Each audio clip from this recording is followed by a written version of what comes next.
welcome to Climbing Consulting. Today's guest is Tony Restell. Tony is co-founder of Top Consultant, the industry's leading career website, and the founder of Social Hire, a social media marketing agency that counts many consulting firms among its clients and helps partners in those firms to generate client leads for their practices. If you work in the UK consulting industry, then you will know Top Consultant. It's a site that everyone I know in the industry uses, me included. In my case, Top Consultant has led me to apply for roles that have turned into friendships with some of the people who have appeared on this podcast. In a world where businesses are being disrupted and challenged almost every day, I've always admired how Top Consultant has been able to keep such a dominant market position for so long. And Tony was kind enough to share his secrets for this in today's interview. We cover so much ground in this conversation, including how Top Consultant started and the unusual tactics Tony used to grow the business in its early days, how Top Consultant grew over the years, and how Tony and his co-founder were able to stay receptive to changing industry demands to keep their offering front and center in the market. Tony's advice for other entrepreneurs or those thinking of launching their own business in tech, consulting, or any other field, and the importance of understanding and leveraging social media like LinkedIn when it comes to building your career or your business. Tony shares so much great advice in this episode, and it was fantastic to speak with someone whose business has been such an important part of the consulting industry for so long. If you are considering launching your own business or want to understand how you can grow your current business, then this episode is a must listen. So without further ado, please enjoy my interview with Tony Restell. Hi there, Tony, and welcome to the show. Thanks very much for having me, Nick. So I'm really excited about this conversation. You, for those who don't know, were one of the founders of Top Consultant, which is something that I think everybody in the industry does know. And funnily enough, was a job board that led me to meet some now very good friends and partners in firms that I've done work with or talked and now on the associate books for. So thank you very much for setting it up. And I'm really excited to find out all about it and find out the story behind it. So probably worth starting, actually. That's given people a little bit of an intro, but for those who maybe don't know you, if you could just give a bit of background on how you got to where you are today. Yeah, certainly. So, I pursued, the classic route into consulting. So I studied at Cambridge University, came out having studied economics and French, and then finished up with management studies at the business school. Came out, joined Roland Berger, the strategy consultancy, who back then in those days, talking sort of mid-1990s, were pretty small and start-up in the UK. So I joined, it was exciting, joined a global brand, but in an office that only had 20 people at the time. So it was part established brand and all the training and everything that goes with that. But it was also part, this is a start-up office, everyone gets involved in everything. Spent 4 years there, going up the career ladder, got I think 4 promotions during that time, and sort of reached the stage where it would be natural to either head off and do an MBA, as a number of my colleagues and friends did at that time, or leave and start up a venture. And yeah, the timing was just good that the opportunity to launch Top Consultant around that time seemed ripe. And so I left in the beginning of 2000 to set up Top Consultant with a colleague from Roland Berger. And yeah, the rest is history, really. Fantastic. And we'll touch on, I know you've sort of been in the tech space now since then and doing some exciting things with other businesses as well, which we'll touch on later in the podcast. I want to start there on the Top Consultant story and actually on that co-founder and how you two decided you'd work together and go forward. Because this, for me, is something I've asked a number of guests, and I know a number of my listeners are looking to start their own business. And I think this is always one of those areas that is least spoken about and sort of just people go, it happens. But I'm always interested actually how the idea came about and how you and your co-founder decided you would work together and take the leap. Yeah, so I founded with Paul Chantry, and Paul and I had worked on projects together at Roland Berger. So we'd spent, as everyone who's on the call who's a consultant knows, we'd spent a lot of time in one another's pockets on projects. So, had lots of lunches and meals in the evening and so on to bond. And I remember we just had a conversation at one stage that if either of us ever had an idea to launch a business, we'd turn to the other one and see if they were interested in getting involved. And we both went away and fermented on various ideas. And at a certain point, this came up as an idea and a conversation, and it just really went from there. I think having a co-founder can be forced. If you feel like you have to have one, then you could end up choosing someone for the wrong reasons, or there not being the history there that is needed to make it a success. We were also very fortunate in that we had really complementary skills. So Paul is really strong strategically. He's really strong on the technology and IT side, whereas my forte is much more on the sort of sales side of the business.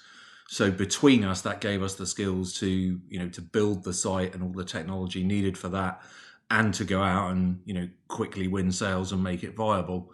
But if both of our skills have been in sales, or both of our skills have been in the strategy and tech side, then maybe the business would never have taken off. Given the timeline you've sort of mentioned, I'm assuming you're sort of mid-20s when you launched the business. Is that about right? Yeah. I'm assuming you didn't have a huge amount of cash behind you to sit on, to let you ride it out if it didn't work. How did you set, or what questions did you ask yourself before resigning and going out to make sure that you were comfortable that there was enough in this business that it was worth taking a shot? And then also making sure that you sort of personally were set up such that you could run for however long it was you thought you needed to make it a success? So I'd been, very fortunate in getting on the property ladder very quickly when I graduated. So I was in a position that I, owned a nice place with a friend, had accumulated some good bonuses. And then, sometimes entrepreneurial success comes down to luck as well.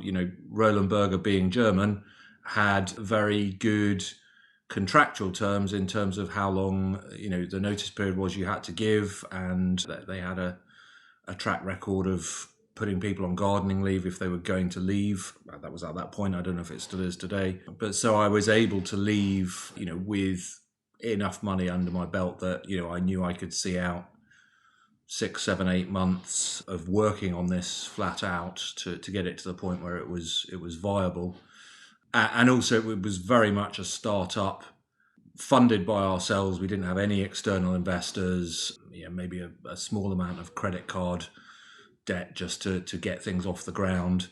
But really, as soon as it started bringing in money, that was, going to be able to start paying, me a salary and then Paul a salary to be able to take the leap as well. And we'll come on to sort of the broader sales piece, because I think we can spend a long time on actually the sales skills, because I think it's something that in consulting, especially in the junior grades, is probably neglected to an extent and seen as something only seniors should do. But you mentioned Paul; he had the tech background, so I think what I was curious how you were able to develop the tech platform, and I think that answers that side. But you both came from a consulting background. Now, consultants like to think recruitment is quite simple, but from the recruiters I know and I've spoken to, there's a lot of nuances in that industry. It's a very different industry to consulting, albeit it works with consultants. How much of a learning curve was learning the recruitment industry for you, and how did you get yourself up to speed such that you could credibly go and present that offering to consulting firms at the time? So there's a few different points there. I mean, the first thing is it was really conversations with some recruiter friends and consulting friends that gave me the strong impression that there was a business here. Okay. Because I would talk to friends who were in recruiting, and they would say, I've won these roles, I need to try and find them to fill.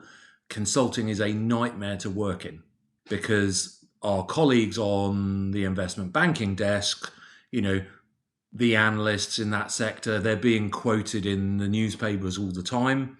So, if you need to know who are 20 analysts that cover the food and drinks sector, then, their names have been in print. So in a day and age when LinkedIn didn't exist, if you did your research, you could identify who a lot of these people were and know who to go after. Whereas consulting really was, shrouded in secrecy. There was no register out there of who was a consultant and who wasn't.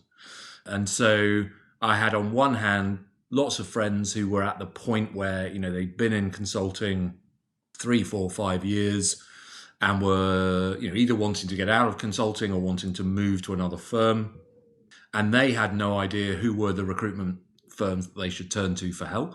The only names that anyone really knew back in those days were the companies who had advertised on university campus. So, back at Cambridge, and I'm sure it was the same at Oxford and the other hunting grounds for consulting firms, there were a handful of firms, BLT, Huntswood, as was back then, and 2 or 3 others were names that people vaguely knew because they'd come and given a presentation at university or something like that.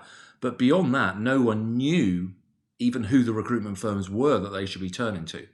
So there was this massive information gap between the recruiters that wanted a ton of good candidates to place and the candidates that wanted to move but didn't know how to go about doing that. And so the very first kernel of the idea for Top Consultant was that it would be built around a database of candidates who wanted to explore career options and recruiters who were in a position to help them. And we called that service Get Headhunted many, many years before anyone else in the online recruitment space started using that terminology. And that was the initial building block, if you like, for the business. In terms of actually selling it in the recruitment industry, as I say, I had some friends that were in recruitment, so I was able to get the bare nuts and bolts of the industry from conversations with them. Obviously, as a consultant, you're quite adept at being put into a company or an industry that you've never worked in before, and quickly having to grasp, the key things you need to know about that industry. But more than anything, this was a market where nothing existed for these firms. You're going back to the days when there was just Milk Round online for hiring fresh graduates. Monster and maybe JobSite were there, as mass job boards. But there was nothing that was, at all consulting centric or that people in consulting would know, oh, this is where I should turn to. And it's an interesting one, isn't it? Because that's a double-edged sword in that being the first is obviously brilliant. You've got a blue ocean and you can sort of go out and fill that space. I guess the flip side is that people are potentially skeptical of your offering or very few people want to be first. So everyone's happy to go second, but actually very few people want to take that risk first. Is that a challenge that you came across in the early days? Our path to being adopted, with hindsight, is really clear-cut. Okay. We first of all went round and won over all the recruitment agencies that were serving the consulting industry. And then subsequently, as they were going to beauty parades with consulting employers and being asked to talk about, the innovative ways that they were sourcing candidates, they would say time and time again, oh, we were one of the first adopters of using Top Consultant. We've got better knowledge of how to get results from that site than anyone else. And so they effectively went in and built our credibility with the consulting employers to the point that we would then get lots of calls from consulting employers wanting to know about our service and, what are we missing out on? And the other thing was, pricing wise, I was trying to remember, and I think we started out from memory at something like £199 for a job advert that lasted a month. I might have that wrong, but it was of that order. So for a recruitment agency that was advertising in the Sunday Times to drum up consulting candidate interest and used to spending thousands of pounds a time to do that, actually having a bit of a punt on this working, was not a big step into the unknown. And it wasn't like I was going in and trying to get them to, sign up to £20,000 of advertising up front. It was literally, They were committing to a few adverts, maybe £1,000 of spend.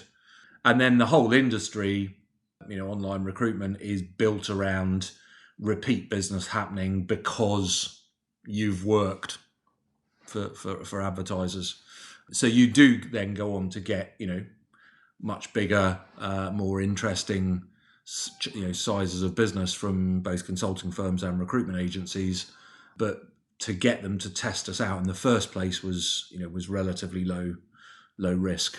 And just to clarify, because you mentioned it just previously, did you have when you were going out, was this after you'd built your network of consultants? So had you got your database of consultants before this, or was this before you went out to the consultants? So, I have to give Paul credit here. I think it was one of his NCAD MBA friends had launched a business in Australia or was recruiting for a business in Australia, and they had hired a lorry and gone and parked that outside the offices of their main competitor with a big recruitment billboard on the side of it.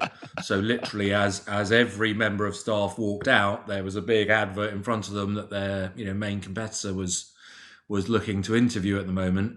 And I took that idea and knew London really well by this point, and knew where all the consulting offices were. And we hired a big white van, got a top consultant thing to stick on the side of it, and literally I spent the first 2 or 3 days just driving around London, parking that outside consulting firms' offices, handing people flyers as they came in and out of the office. And back in those days, today you have to have tens of thousands, hundreds of thousands, millions of visitors, depending on the type of site you've got. But back in those days, if we could go to a recruitment business and say we even had, 500 consultants from the top consulting firms who were all interested in having a talk with them about career moves, that already was a big deal. Yeah, in that space. I love the van idea, and I think even today, when there's such a focus on technology and how you can automate and use those sort of services to streamline marketing, I think that low tech solution, something as novel as that, fantastic idea. Were there any others that you used like that throughout the sort of top consultant journey? It all seems so dated. I remember, it's hard for people of a certain age to even believe this was ever the case, but we used to be able to buy pay-per-click advertising from search engines, Google amongst others, and back in those days it would be a penny a click. Yeah, wow. So actually, for not a big spend at all, we could get a lot of people to our site, and because we were the only site they would have seen where they could register their CV and get recruiters helping them specifically to get a career in consulting, we'd have really high conversion rates there as well, to people going on and signing up. So actually the cost for us to build up that candidate base back then was really quite modest. If you were trying to launch that exact same business today, it would be cripplingly expensive, because you'd be into the realms of paying probably £1 or more per click, depending how targeted you want to be. If you want to go to LinkedIn and advertise for specific job titles, specific companies, probably going to be a multiple of that. So, but yeah, it was all about making the limited funds that we had available stretch as far as we possibly could. And it's a point you mentioned there around, you were obviously the first into the market and it was cheap to do back then. Now, I've not seen any others while I've been sort of in the consulting industry, so it might be that they died off. But I would have assumed that if you've done this and had success, there would have been others who tried to emulate or copy it. And if at the time, pay-per-clicks a penny or 10p a click, others would have been able to at least try. Did you have any other sort of competitors or copycats who tried to enter that market? And actually, how did you respond to that if they did? We've got to remember the timing here was the dot-com crash. So actually, in the first couple of years that we were setting up, we were doing it in a really lean fashion. And unless you were running a business, from your home office, with a home internet deal and minimal costs, you just couldn't have got close to being able to run that kind of site for anything like the cost. So there were a lot of online job boards that came and went around that time because they got serious funding just before us. But then because they built businesses that were designed to, leverage that kind of funding, when the funding dried up, they, a lot of them went to the wall or they got acquired and merged and lots of brands disappeared. And also consulting, there are so many different niches you could go after in the UK. People who were looking to launch a niche job board tended to go and find a niche that wasn't yet being catered to. So there were, similar things appeared for lawyers, for bankers, for various other professions, accountants, and that made a lot more sense than trying to go head to head with a business that was already by that stage well established. And focusing on your growth story, because I know when we spoke ahead of the podcast, we talked about all of the other areas that Top Consultant moved into, the job fairs, the conferences, the newsletters. One thing that I think is always an interesting area with sort of business growth is how you go from your initial offering of, in your case, the job board, to extend out. And in consulting, that tends to just be practice area. We'll go from financial services to energy to FMCG. But in a tech business like yours, it's slightly less obvious. How did you decide to diversify from just the job board? And how did you do that in a way that enabled growth while protecting the brand and not potentially stretching you and the team too thin? Yeah, it was an interesting phase. So when we first started the business, we actually bought a whole load of domains for top accountant, top banker, top, you name it, we had the domain. And the thinking was, we get this business model to work in a sector that we know, we know inside out, we're credible in. And then once we've figured out, all the pitfalls in an industry we really know, then we'll be in a position to roll it out to other sectors. And so from the beginning, that was our game plan, to create something that we would replicate many times over. What actually happened, in subsequent years was twofold. Firstly, there were other niche job boards launched in lots of those other sectors, so we wouldn't be launching into, virgin territory. But secondly, we had a really avid client base of both recruitment agencies and direct consulting employers by that stage. And they were just constantly asking us what else could we do for them. And that was twofold. On the recruitment side, they were having a lot of success with the job board. The CV database, which was only for recruitment agencies, they were having a lot of success with that. And so we started having conversations with firms about all the other ways that we could help them to recruit. Yeah, I'll just give you one example of that. Accenture called us up out of the blue and they said, we're going to be running a massive recruitment event at the London Eye. And we've hired the London Eye, we've hired the aquarium next door. And, this is all public domain. They took out loads of advertising with the Times and various places like that. Wow. To try and fill that kind of event. And then they turned to us to deliver half of all the attendees there.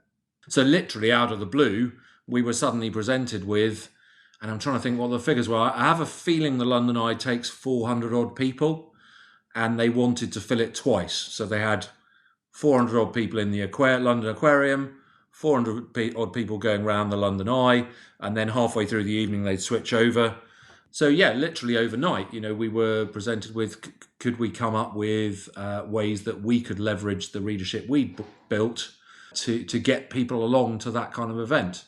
And that's just one example of many, but from that we spawned what was called a careers event service, where any recruitment firm or any consulting business that wanted to host a recruitment event and get, a big room full of their type of candidates along to that event, they could just, sort out the venue and we would take care of marketing it for them and getting the people signed up to attend.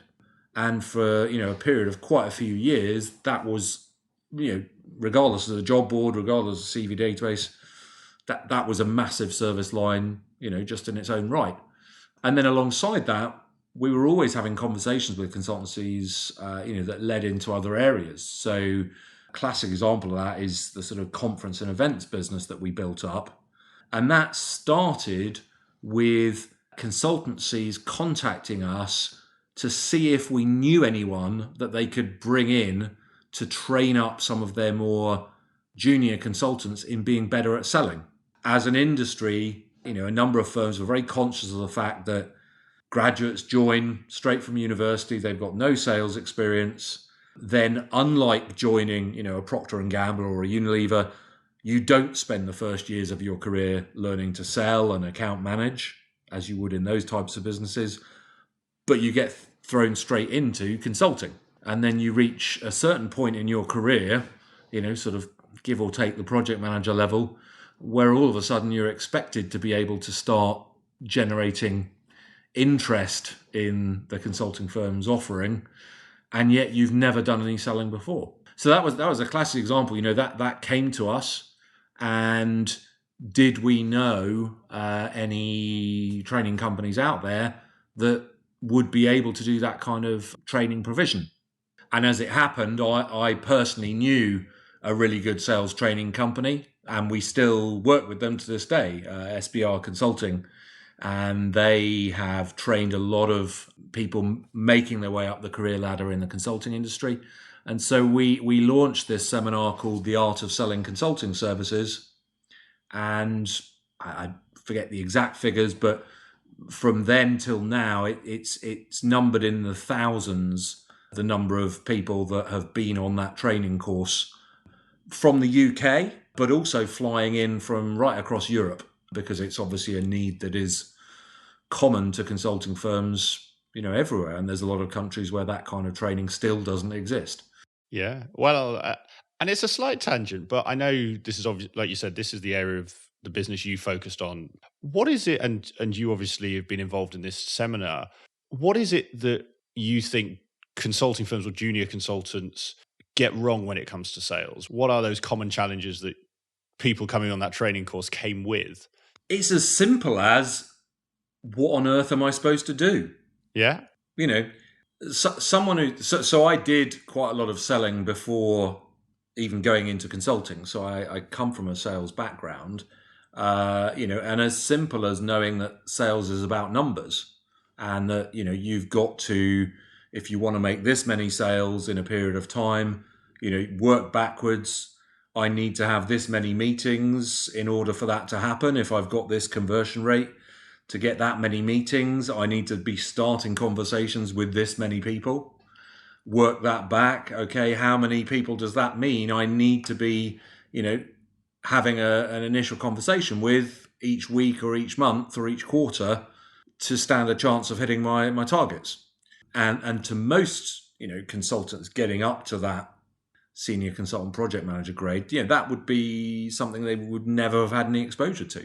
And yet when you lay it out for people that way and they realize, okay, if I want to actually bring in, this much business in a year, I'm going to have to network with this many people and have this many calls and coffee meetings and this many formal meetings and tender requests, then it starts to become something that you can really manage as a process. So I think that's a big part of it, but it's also self-belief. It's knowing how to handle certain situations. It's knowing how to deal with objections, how to uncover the real pain points that a consulting client has. All these things are just things that your average junior consultant hasn't had much exposure to, and why would they? Yeah, and for anyone listening who is, say, more junior and thinks they agree with you, they want to learn more about sales, do you have any books or resources you tend to point people to in the early days before maybe they get to that level where they're doing more formal sales training? I mean, unfortunately, by that stage, it's almost too late, because it's first-hand experience is the best teacher of sales. If anyone was listening to this and they're at university, and they're wanting to get into a consulting career, I would say one of the best things you could do, in your summer holidays is to go and get some kind of sales job. Because it's only by being on the phone with people loads, or being in meetings, or whatever it is you need to do to get that sales time, that you really pick up the instinctive how to deal with a sales situation kind of mentality. And you can go along to as much training or read as many books as you want, but it's actually that time spent interacting with people that is the biggest determinant of success.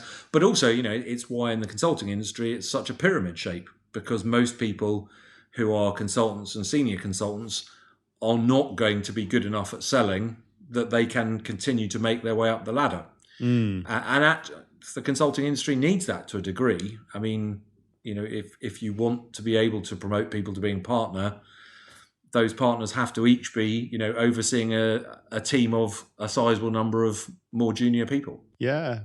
And there's another side to this, that because I really like your advice of just go and do a sales job when when you're at university, when you're young, go and live it. And to your point, you learn so much in this type of area. You learn so much by doing and having, feeling uncomfortable, managing objections, all of those sort of things. The other side, and it's something that I know other guests have talked about, is when I look at consulting, there is also a slight snobbery around sales. I think I'd say among those who don't get it, but especially in the junior grades and even up to the sort of just below partner grades, there are some people who I'd say see sales just it's the unwanted person at the party. It's got to be there, but people don't really want to do it. How do you try and, because you must have come across people who have said similar or said, Tony, this is great, but I'm a delivery guy, someone else sells. How do you try and help those people see the positive side of sales and the necessity in the career? To be honest, it's not an issue I've seen a lot of in the consulting industry, because it's so transparent that the only way you're going to make it up beyond a certain level in your current firm is if you can start to sell and bring in the bacon, that it's really, self-interest that people want to learn to sell. Or in a lot of instances, they'll leave consulting because they don't like selling, or they don't like how pressured that makes them feel. I mean, I think one of the things that's talked about at the Art of Selling Consulting event is changing your mindset. And actually, good selling is about helping people understand the problems that they've got, the challenges that they're facing, and what some of the solutions to those problems and challenges might be.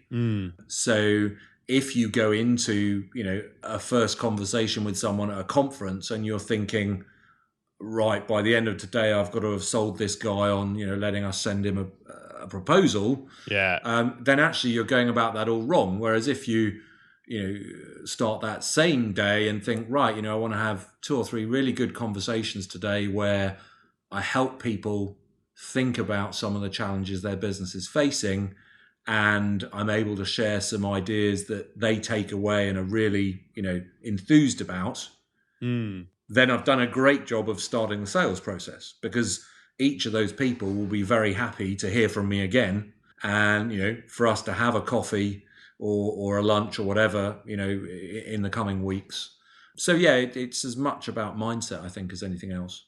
And we will come back to top consultant, and I know I warned you, and my listeners will be very used to me jumping around, but I think this is quite an interesting point to touch on because of what you're doing now with social hire, and actually the extent to which the world we're in now, to your point, we're no longer in a world where you have no job boards. We're in a world where LinkedIn is the de facto social network for professionals, and you can go and find and engage with anyone you want. How much of a shift has that caused in the sales and the marketing process for consultants? Is it actually it's just the same, and it's just it's another tool to put your blogs out? Or how has that, from your perspective, sort of changed the game? It should have changed the game a lot. I think in practice, it's changed the game a lot less than it has the potential to. What I mean by that is, so one group of clients that we have at Social Hire are niche consulting firms or partners within consulting practices. And we help them use social sites like LinkedIn and others to generate leads for their consulting practice, and to really turn social into, a significant source of leads. But having said that, those consulting firms and those partners, they're the exception rather than the rule. So I would say it's only a small minority of the consulting industry that's really leveraging social selling, to its full potential at the moment. But yeah, absolutely. For people who don't like selling or who are a bit nervous about selling, it's actually made things easier because, without leaving your desk, you could actually have started a number of, really productive conversations with people. Whereas, back in my day, you would have had to have gone to an industry conference or a networking event or whatever to have got those conversations started, or you'd have had to cold call. And, I remember early days of Roland Berger, we were cold calling people to get them along to events and to try and open the door and get those, conversations started. So, but yeah, you're absolutely right. It's had a massive impact for marketing and selling of consulting services. For recruitment, it's obviously had an impact as well. So, no stone unturned. It's funny. So I previously ran a short-lived estate agency business and remember cold calling, and it's one of the probably best learning and most humbling experiences at the same time. It gave me a newfound respect for those people who, I don't think you get them anymore because no one has landlines, but who used to call you at dinner time and offer your parents or offer you gas, electricity, whatever else it was they sold. I think it's something, to your point around a sales job, I think more people should experience from both to help with both resiliency and sales skills. But you mentioned there around the clients you work with being the exception, and I massively agree. I think most in the industry do not do enough when it comes to social marketing, social selling, using digital mediums. I think more should actually do what you did as well about getting vans as well. I think those sort of lo-fi, those more old school techniques still have a huge place to play. But what do you see as stopping consultants actually embracing these tools? Because LinkedIn's, to our conversation earlier about people being willing to embrace something new, LinkedIn's not new. It launched 2007. You can correct me if I'm wrong there, but it's been around for about 10 years. What do you see stopping people actually using these tools to their full potential? It's actually been around a lot longer than that. I think Was it 2003? 2007 was when it was already quite established. Yeah, I think 2003, 2004 from memory. I'm showing my age more there, Tony, I'm afraid. I think, as with everything, it's just having the confidence to know what works and being prepared to put your preconceptions behind you. I still bump into an incredible number of people who think LinkedIn is somewhere where, they should only connect with people they've, done really extensive work with in the past and, would almost entrust their lives to. And, that's fine if you want to have a network of just, your 100 closest business and university contacts. But if you want to use it more proactively, then you've got to be willing to start conversations with people you don't know. And when you have a good conversation, that you then follow that up by connecting and keeping, the opportunity of the conversation progressing further open and nurturing that. And I think there's a certain age of people in the consulting industry where that sort of doesn't come naturally. And obviously over, the next 10, 15 years, we're increasingly going to have people reaching that point in the consulting career ladder where it's totally, natural to them. It's all they've ever known. So I do think it will shift a lot over the next few years. But yeah, we work with a number of consulting practices where social media has become one of their most important sources of new leads. They regularly run things like business breakfasts or networking events or launch events for white papers, these sorts of things. And historically, they would have invited, people from their Rolodexes, and they would have got on the phone cold calling and tried to drum up interest that way. now we literally, generate interest for them with their exact target demographics.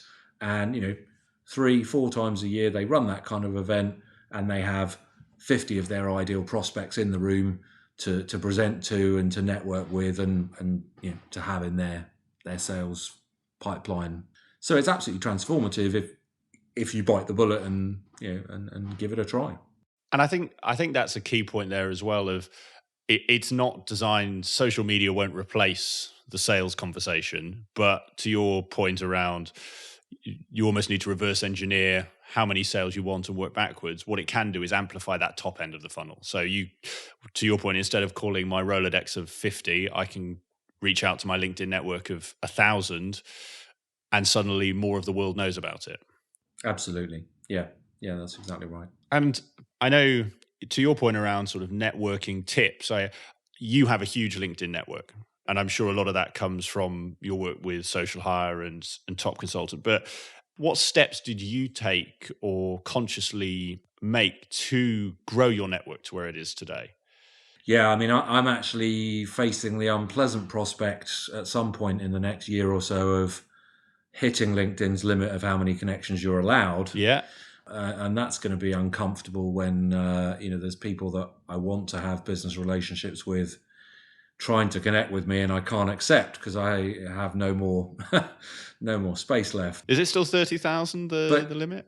Yeah, that's right. And beyond that, people can follow you, but you can't actually connect. So, but anyway, I shall figure out how to tackle that over the coming months. But to answer your question, I mean, I was in an unusual situation, I guess, with Top Consultant, that we had this massive global readership of consulting professionals. I forget what the peak traffic was at the site, but something like 300,000 people using the site.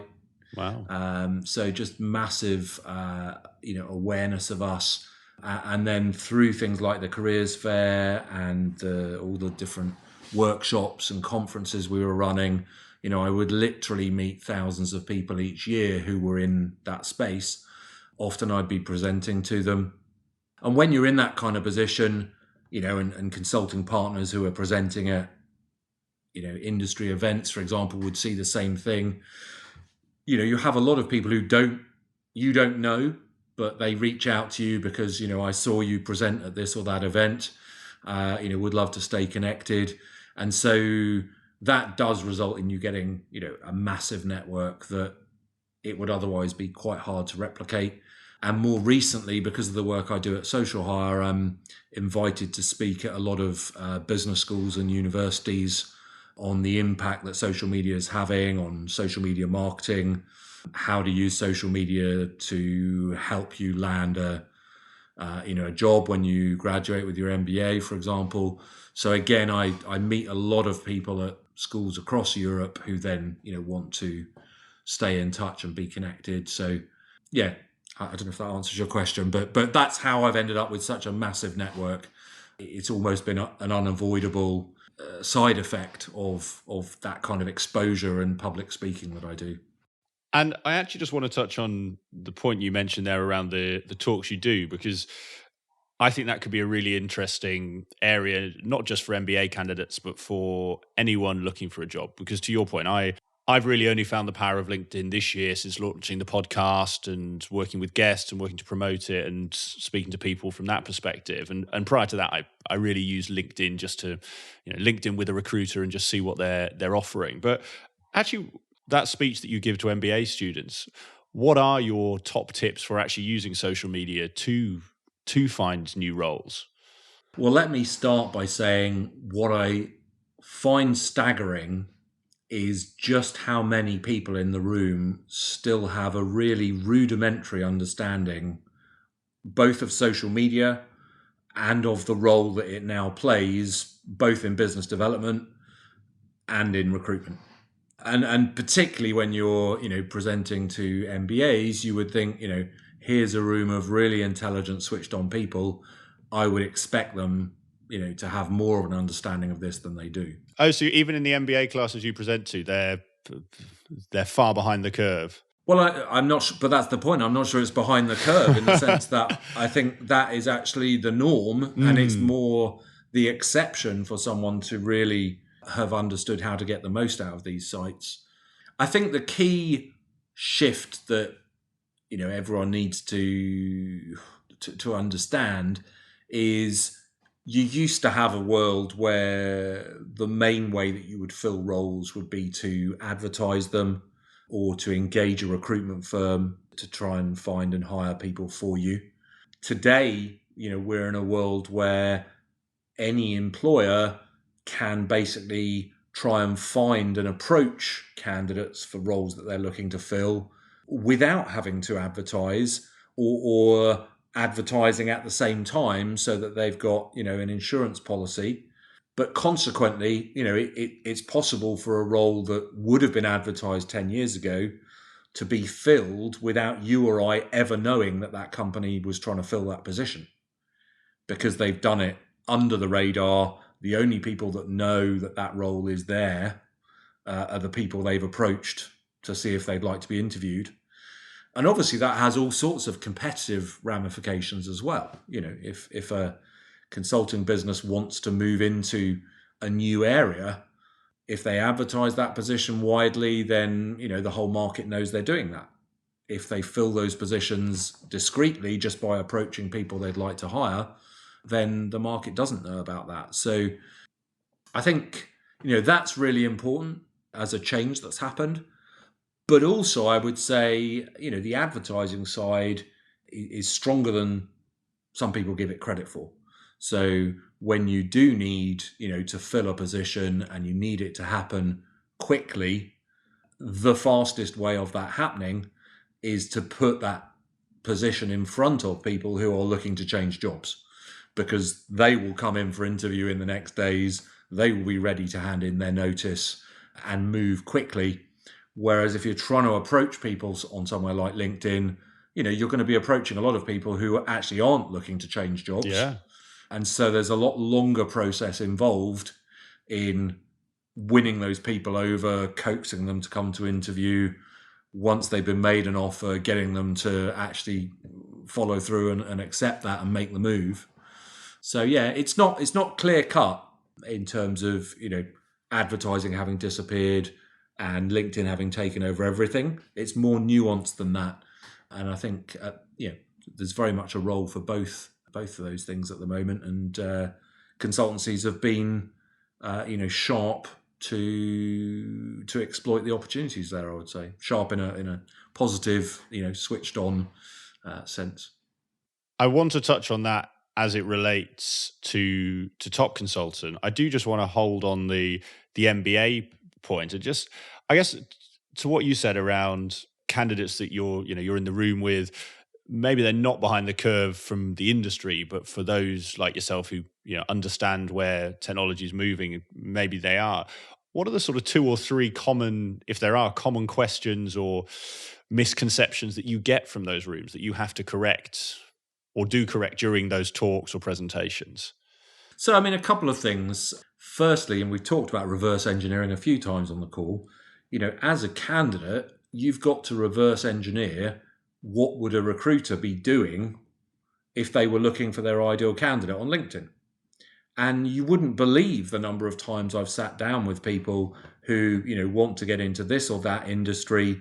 And you look at some of the most common skills and keywords that a recruiter would definitely be looking for someone to have if they were, going to be an obvious hire in that industry, and they don't have them on their profile. And you say, okay, so you pretend to be a recruiter searching LinkedIn to find your ideal candidate, and now see all the reasons why you as a candidate don't show up in that search result. And it's very often not that the candidate doesn't have those skills or that experience to appear in the search result. They just haven't thought about it that way. And so, don't appear in search results. If you think about it in consulting terms, there are certain key skills that every consultant has to have. You've got to have presentation skills. You've got to have team leadership skills, etc., etc. But yet, if you haven't listed those as skills on LinkedIn, then every time a recruiter searches for candidates and they put in the box, only show me candidates who've got team leadership skills, guess what? you're not showing up as a potential match for that job. So I would say that whole, optimizing your profile and keywords and reverse engineering how a recruiter would be searching, is something that anyone could invest a bit of time to correct. And the other thing is, the hidden settings on LinkedIn. There are, for the last, I'm going to say 18 months now, something like that, there's settings on LinkedIn now where you can flag to recruiters who don't work at your current employer that you are interested in having a under the radar conversation about changing jobs. And you can indicate, the type of business you'd be interested in joining, the locations that would be of interest, the job titles that would be of interest. And that basically means that you are shown more prominently to recruiters who are searching for that kind of candidate. But again, if you don't know that setting exists on LinkedIn, or you haven't taken the time to go and fill out that page of information, then there's just all these searches happening of people who would like to hire someone like you, where you're never showing up. And just there's simple things to put right, but I would say the vast majority of candidates haven't done those things. I do want to bring us back to the point you made around responding to market change and how there's still, there's definitely still a place for job boards. And I think the fact, people are still using top consultants and their hundreds of thousands are a testament to that, even while other platforms are coming up. And the reason I touch on that is I think in today's sort of business world, the current sort of sexy or buzzwords that everyone's talking about is innovation and disruption, and everyone wants to avoid being disrupted. Everyone wants to disrupt everyone else. It's like a classroom of sort of slightly petulant 10-year-olds. There's lots and lots of disruption. But what I'm interested on is you have survived as a business and thrived through the dot-com bust, as you highlighted earlier, then LinkedIn coming and growing, and then where we are now with a whole myriad of platforms that are trying to enter the space, trying to look at different models for recruitment and other approaches for connecting candidates and employers. I'd be fascinated to understand how you and the team have approached that challenge of managing and responding to potential disruption in the industry to remain relevant and remain at the forefront of the industry. I mean, a lot of it comes down to listening to the market. And I know one of the questions you thought we might touch on is, starting up a business and how do you do the research for that and how do you make it successful and so on. But, whether you're starting up a new business or whether you're in a business and trying to stay current, it's all about listening to the people in your market and listening to what their challenges are, what their needs are, what difficulties they're facing up to.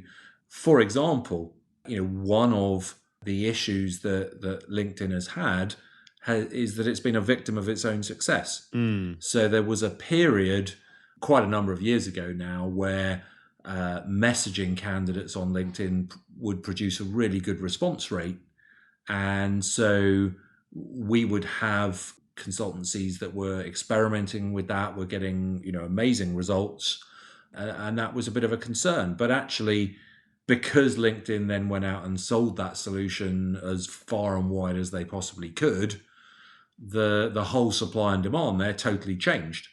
And now if you talk to a lot of candidates who are in demand, they're frankly fed up with how many pitches they get on LinkedIn, to be interviewed for a position. In certain sectors, you see this in the tech market in Silicon Valley, for example. People are just taking themselves off LinkedIn, or they're removing all the information from their profiles so that recruiters don't find them and they don't keep on getting pestered. Yeah. But the point is, if you just are locked in your office, running your business, not talking to people in the market enough, then you don't hear about these kinds of changes happening. Whereas, and it comes back to what I was saying about selling and listening to other people being an absolutely key skill. If you're always asking questions and probing about, the challenges that businesses are facing, what they're struggling with, what's changing in the market, it leaves you much better position to adapt. You'll change direction sooner than you otherwise would have done. You might be able to innovate and come up with new ways of doing things. Yeah, so all sorts of benefits to that. But I would say both in launching new businesses and then in helping them to thrive and also to see out more difficult times. I think that's been key across the board. And building on that listening point, because like you've highlighted, it's a theme you've mentioned a few times, and is a really key point. How do you filter between what is an industry need as opposed to someone's pet want or pet thing? And this is a really interesting one when it comes to starting up a business. So I always cringe when I see a startup team in perfecting their business plan, in taking it out, in trying to get investment, in researching the market some more, and before you know it, 6 or 9 months have gone by, and they don't yet have a product or a service that they're actually trying to sell. For me, the crucial thing is to get to, I think it's referred to as minimum viable product, isn't it, in most circles? Get that to market as quickly as you possibly can, because it's only by being in the market and trying to sell it to people that you uncover, A, if there's a market there for it, but B, more likely how it needs to evolve to become a product that people would want to buy. And I would say, most startup founders that I talk to who've been successful, they have had a pivot in their business at some point in the early years, where what they thought the business was originally going to be and what it ended up being, were two different things. I talked to you about the top consultant business and us having top banker and top accountant and so on. We didn't go down that route in the end, because by being in the market, we learned there was loads more demand in other areas. Whereas, if you're never in the market, if you spend all the time finessing your idea and it's only 6 or 9 months in that you learn that the market isn't willing to pay for that, then, you've burnt through all the cash that you'd set aside to set up this business. Does that help? Does that make sense? Yeah, no, it's a really good point. I can't remember where the quote's from, so I'm going to use it, and if you or someone else remembers who it was, I'll attribute it. But it was along the lines of everyone will say they'll buy it until you ask for money, and actually that fundamental difference of asking people, do you think this sounds good? Would you buy it? Versus, can I have even £10? That mental shift, to your point, is what shows you if the business is right or not. And I think, like you highlight, there seems to be a lot of startup businesses who are getting a lot of money for questionable ideas. There's some great ones out there and some great ones in our industry, but there's a lot that seem to be of questionable value, I think I'd probably say. You mentioned the point there around, you speak to a lot of successful startup founders, and like I mentioned sort of when we caught up before, my listener base, and probably as much to a surprise as me, but to your point, you don't know who's going to like your thing until you put it out, has actually been consultants, sort of like you were in Roland Berger, who are looking to go out on their own, be it in consulting businesses, be it elsewhere. What other commonalities or sort of similar traits do you find in those successful entrepreneurs that you speak to or coach or mentor? So I must answer that firstly by saying, and it's unfortunate, but I have a lot of conversations with people who are starting up a business, who want to make social media a key part of their business down the line, when they've got money coming in, when they've got some money that they can invest in something. Social media is one of the first things that they want to invest in. And unfortunately, because I keep in touch with all those people to then hopefully work with a number of them, a lot of them just never, that they become the businesses that fail. And I would say invariably that's been down to one of two things. either they've spent too long perfecting things before they've gone to market, as we were just talking about, or they've just massively underestimated how long things are going to take. And one of the biggest bits of advice I would give to people thinking of starting up something for themselves is try and save up as much money and restructure your life such that you can make that money last you as long as possible. Yeah. And secondly, whatever you've put in your business plan for how long it's going to take, to win sales and to get those invoices paid and so on and so forth, massively elongate that. Because nothing ever happens faster than you were expecting it to. It always takes longer than you were expecting to. And so many businesses where the founders have tried to do it on their own, on a shoestring budget, and it wasn't that their ideas were bad. I've seen a lot of people with the exact same idea who've then made it a success. But the ones that have failed are the ones where they just didn't give themselves a big enough window of viability to actually be in the market and get to the point that sales are coming in. And I think you have to have been in business for yourself to really appreciate that. Because when we're working in consulting, we tend to be working with large corporates who've got big checkbooks, and the minute they decide they want something, they can go out and buy it. But actually, when for most businesses, you're going to be selling to other small businesses, or you're going to be selling to the public, and it can very easily take several months from first conversation to them actually biting the bullet and buying what it is you offer.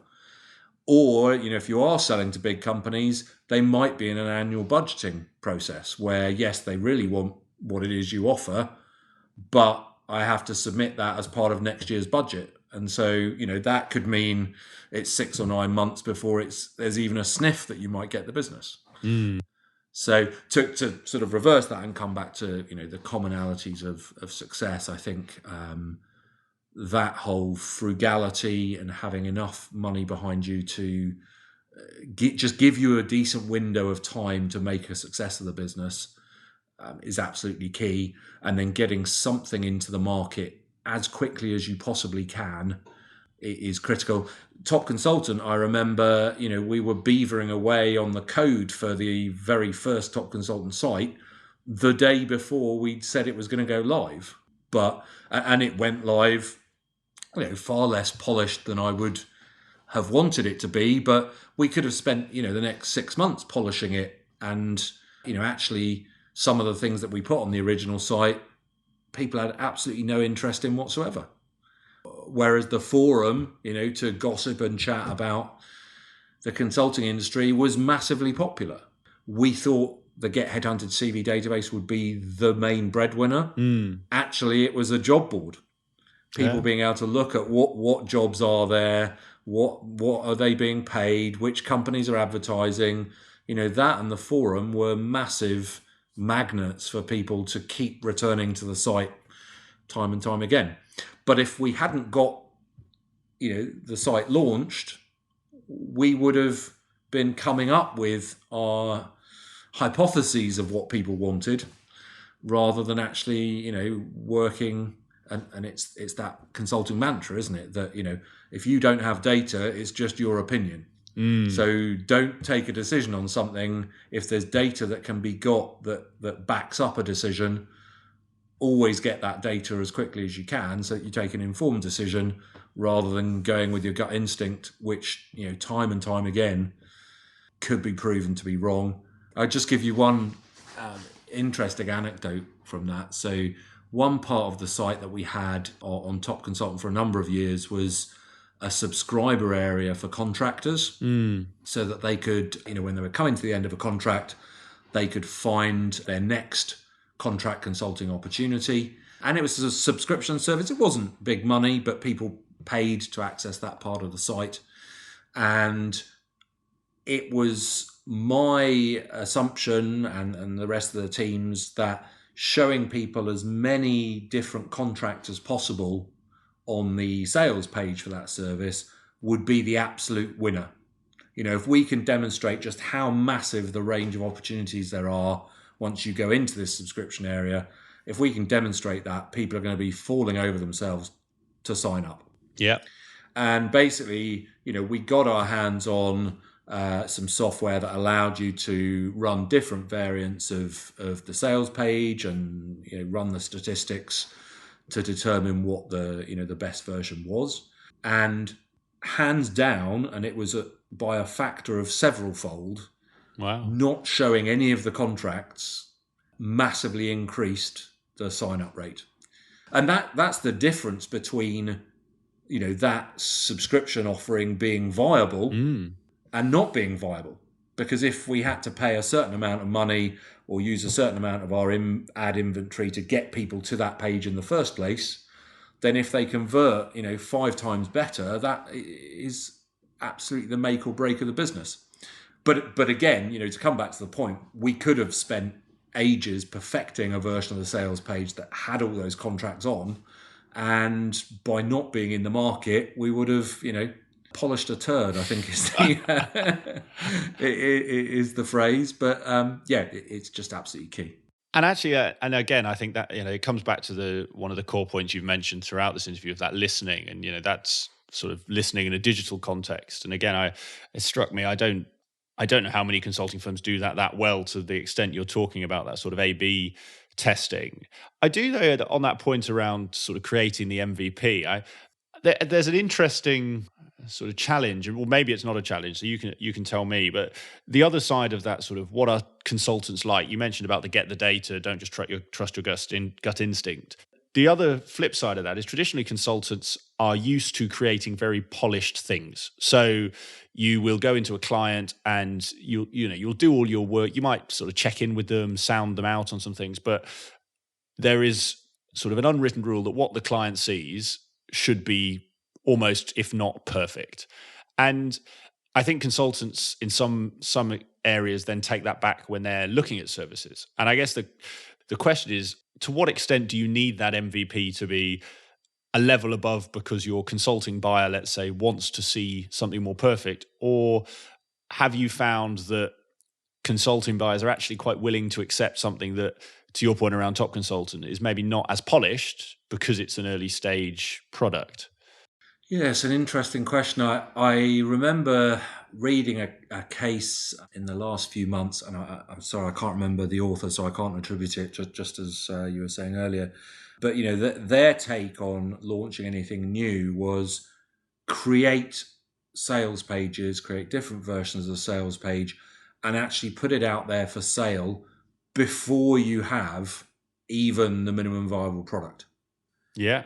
Get people to sign up for something offering a price that is, significantly discounted to what you're going to offer it for once it's up and running. And that allows you, without them putting any of the cost or time into developing, the website or the app or the service or whatever it is, you can establish if there's actually a market for this.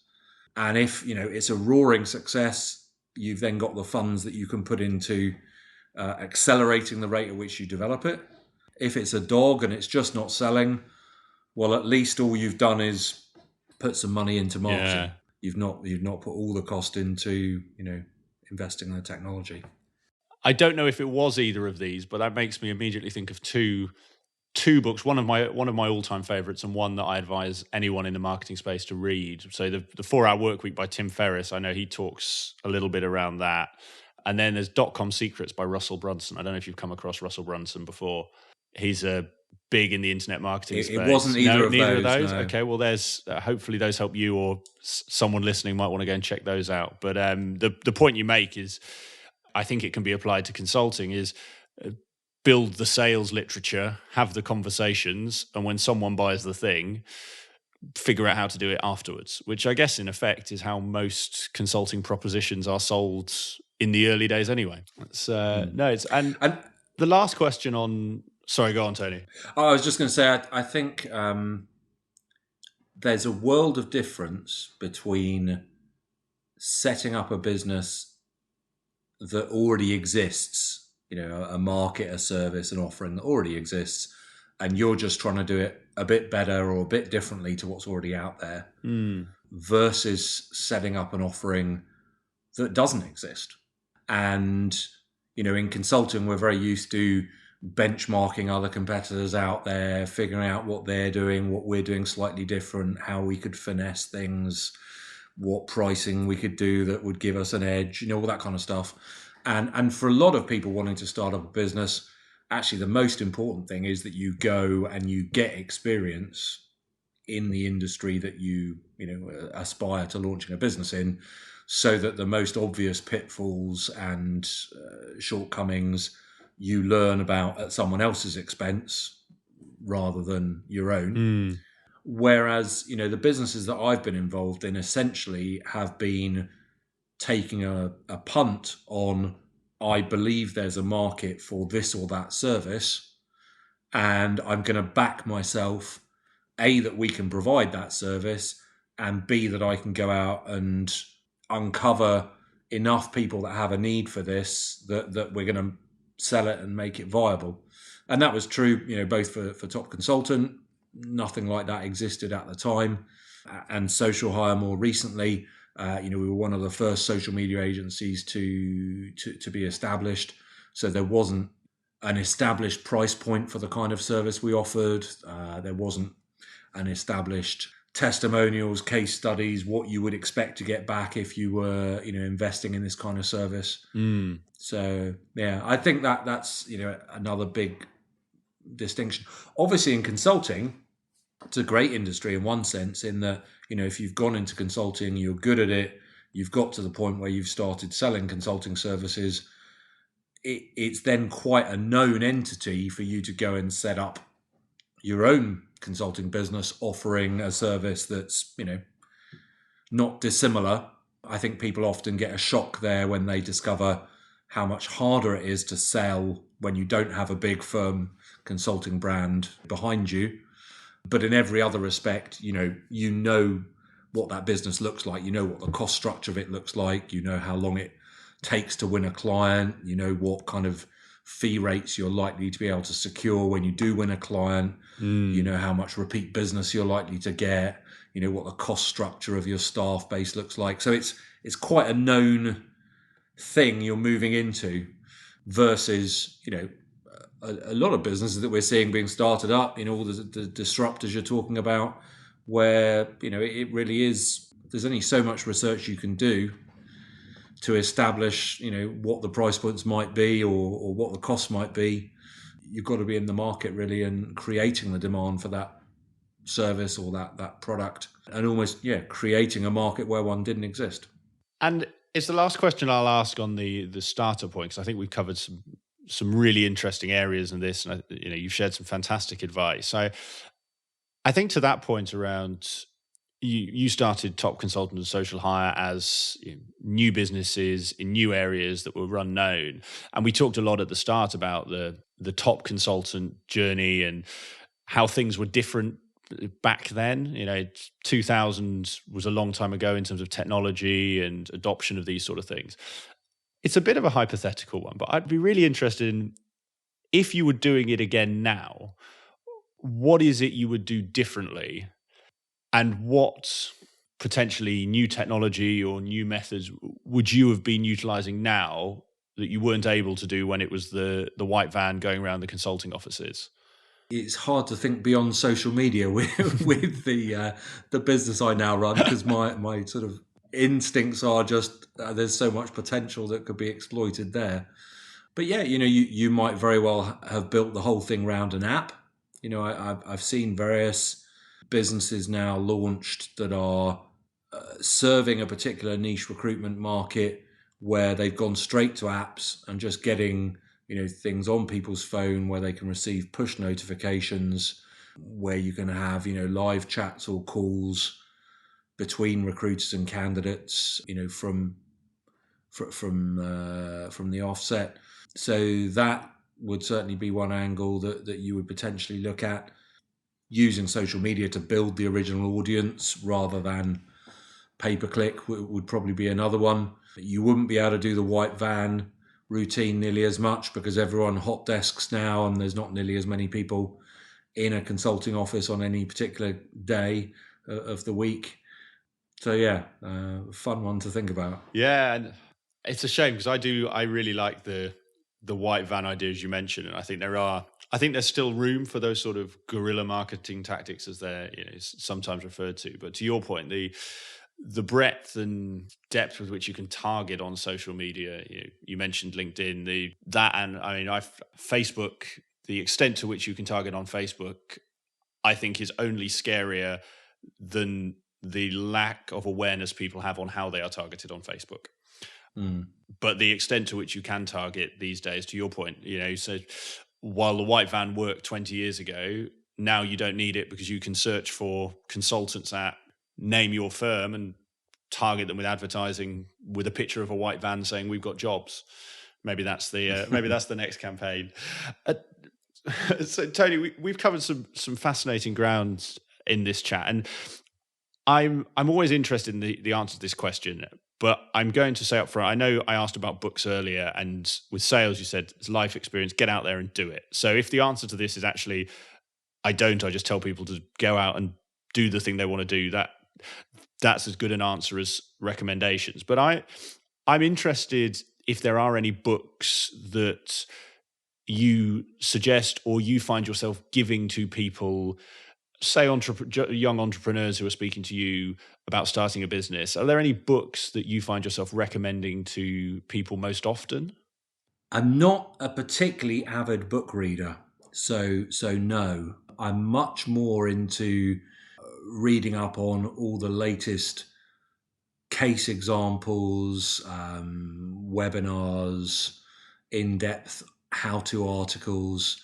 So people like Neil Patel, for example, you can just learn so much from them in a short space of time, backed up by numbers, backed up by case examples. So that tends to be where I get my insights from. Maybe we go that way then, because I think it's actually a huge untapped resource. And I know you did a bit of a post around influencers, but if people are listening to this and want to check out more on some of the topics, who are people that you would point them to that you get that information from? It's almost, it's not as straightforward as that. So one of the great upsides of investing in having a better social network yourself is that you tap into the crowd knowledge. And what I mean by that is, so I'm connected with huge numbers of social media managers, of digital marketers, of business owners and founders. And so my social stream is full of those people sharing things that have been incredibly useful to them in their businesses. Now, clearly, when I see someone like a Neil Patel come up, then I immediately, yes, this is probably worth reading. And there's companies, Buffer, for example, BuzzSumo, who produce really good insights into what's working right now. But more valuable than anything are the sort of hidden gems that you also get. This network of contacts that are really niche to what you personally do are sharing things that they've found, or tools or apps that are really transforming the way they're doing things. And I think for anyone who hasn't built a strong enough network in their industry, you're missing out on that. And for anyone who isn't spending much time on social media, you're also missing out on that. So that would be my advice to someone in that kind of early phase of thinking about going into business, or indeed going into consulting. Just try and build a network of people who are really respected, who are in your niche, and then see what is it that they are sharing and commenting on and raving about. And I mentioned BuzzSumo a few minutes ago, but BuzzSumo is one of the tools we use as a social media agency. It's fascinating, but it allows you to see, see what content is generating the most buzz on social media for any niche topic, but also uncover who are the influencers on any particular topic, and then see what those people have been sharing. So with a bit of research, you can really quickly uncover, just tons of resources that you otherwise would never have known even existed. I think you highlight, it's actually a shift in how you use a tool like LinkedIn, isn't it? It's not viewing it, it's moving from viewing it as a Facebook, sort of something that you shouldn't really be on, that you might, you like a couple of things, to actually viewing it as an industry conversation, and to your point, drawing from that industry conversation. And you're quite right. We'll see how it lands, but the new hashtag tool in LinkedIn has made it phenomenally easy to find content on a topic you want to read. And actually, it's largely become a search engine in its own right. And to your point, all you need to do is actually build a network of the right people, and that content served up to you. You don't have to go looking for it. Really good tips. And it's nice to get so I love the books that I get, and I've got an ever-growing reading list from my previous guests. I think it's also great to get some people and services that don't always come up. And actually, to your point, I think places like Buffer, BuzzSumo, and others, I think are a great case study for consulting firms to learn from, in terms of actually what you should be giving in terms of free value, because that they give so much without asking for anything. And actually, you can learn so much about social media, but you can learn so much about most areas of specialism by just finding the right people and right content providers. Yeah. So last question, Tony, and I'll be very interested in your answers to this, because I think it'll come from your consulting hat, your top consultant hat, and your social hire hat. And so take this one as you see best. And this is one I ask to all of my guests, and that is, you have three people in front of you. You have someone who's just starting their career in consulting, so sort of analyst grade, 21, 22. You have someone who's 4 to 5 years in. Now, I crudely say consultant to manager, but those middle grades in whatever firm you're in. And then you have someone who is approaching partner, or that equity position, or that decision to jump out and start their own, maybe they're a consulting firm. And the question is very simply, what one piece of advice would you give to each one of them? So if I start with the new joiners, and I would say actually this extends beyond consulting. It's as true in my current business as it was in a consulting firm. It's to appreciate as quickly as you can that one of the main values you provide is being someone that tasks can be delegated to, that free up the time of the people more senior than you. And what I mean by that is, there are a lot of people go into consulting and need quite a bit of hand holding, and maybe they deliver back work that isn't perfect first time, and the project manager has to then invest time in polishing that work, correcting things, whatever it might be. Or the junior person actually becomes a time drain on their project manager, because they're actually going and asking them for help about things that, a little bit of Google research, they actually could have found that answer and not needed to trouble that person.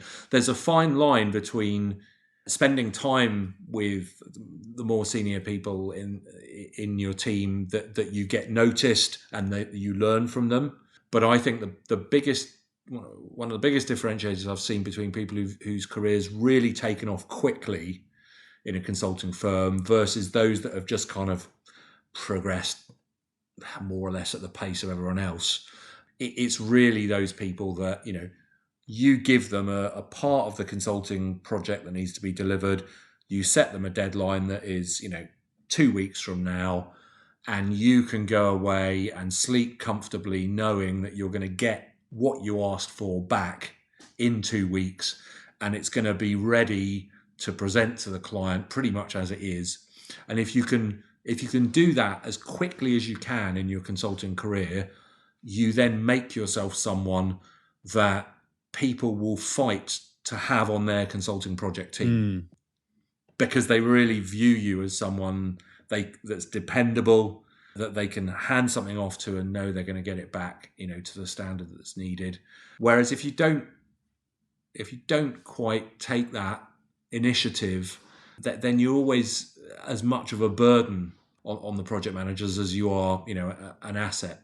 Really simple bit of advice, but I've seen it pay off a lot in consulting. Certainly, now in my social media agency, and I'm very fortunate we've got a really good team, but each person knows that our business is constrained in how fast it can grow if I have to be involved in every client project and every client decision that gets taken.